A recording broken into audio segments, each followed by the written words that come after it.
My name is Burke Hedges, author of the best-selling book, The Parable of the Pipeline. I open my book with a story about Pablo and Bruno, who take two very different paths in their quest for financial independence. What you're about to see is the delightful animated story of their adventure. So, sit back, relax, and enjoy the life-changing lessons in The Parable of the Pipeline.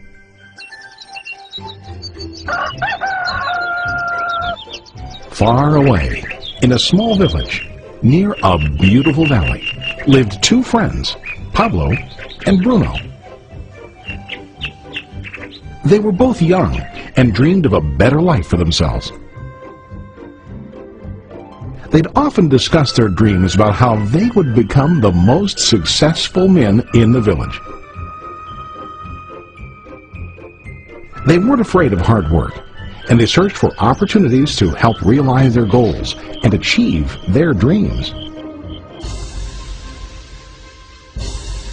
One day, an opportunity presented itself.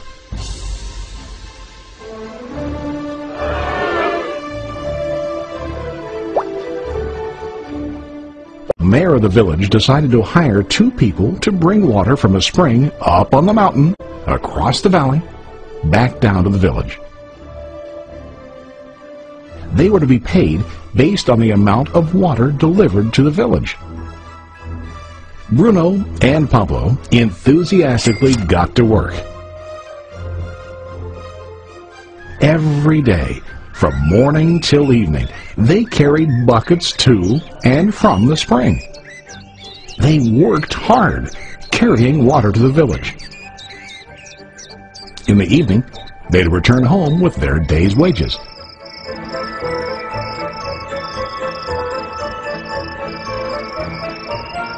Bruno was satisfied with his work and the money he earned. He was sure that with this work he could achieve his dreams. Bruno thought that to increase his wages he could use bigger buckets to bring more water each trip. He believed with a larger income he would soon be able to buy a cow and the house that he dreamed about.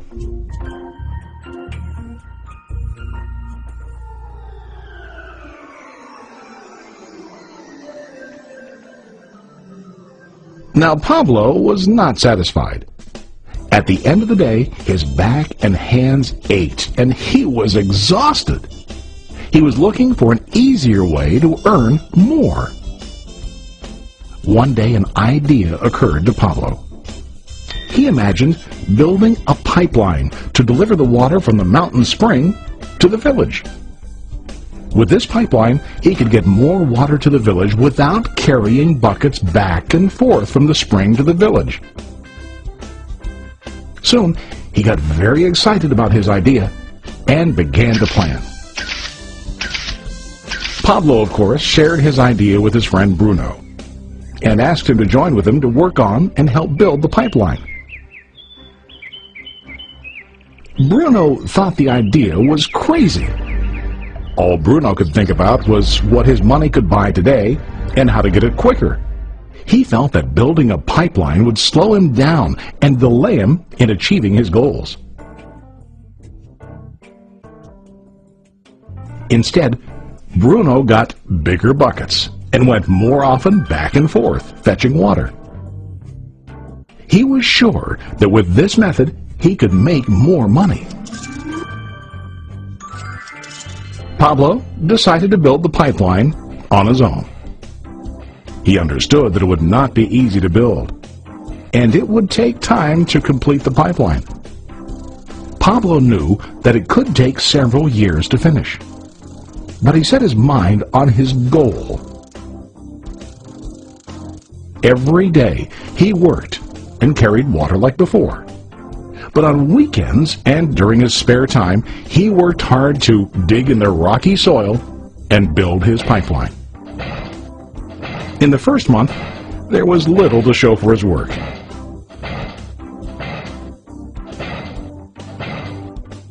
Bruno and the villagers laughed and teased him. They called him Pablo the Pipeline Man.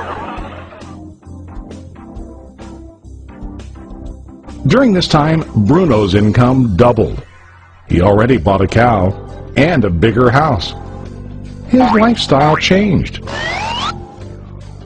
He now spent time after work in the bar, enjoying his hard-earned wages from delivering water.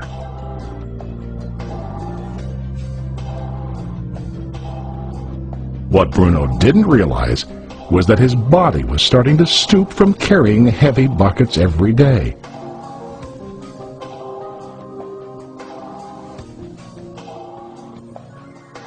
His face looked worn and his body tired.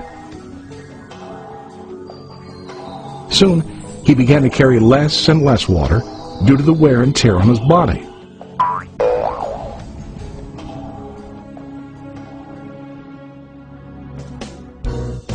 Month after month, Pablo worked. Soon a year passed, and then a second year. Finally, Pablo finished his pipeline.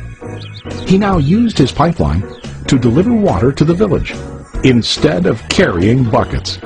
Pablo was now earning more money than ever before. The water continued flowing to the village, while Pablo wasn't working. While he slept and ate, the water flowed. Pablo was happy and proud of his insight, persistence, and hard work. Now his income flowed as long as the water flowed through his pipeline.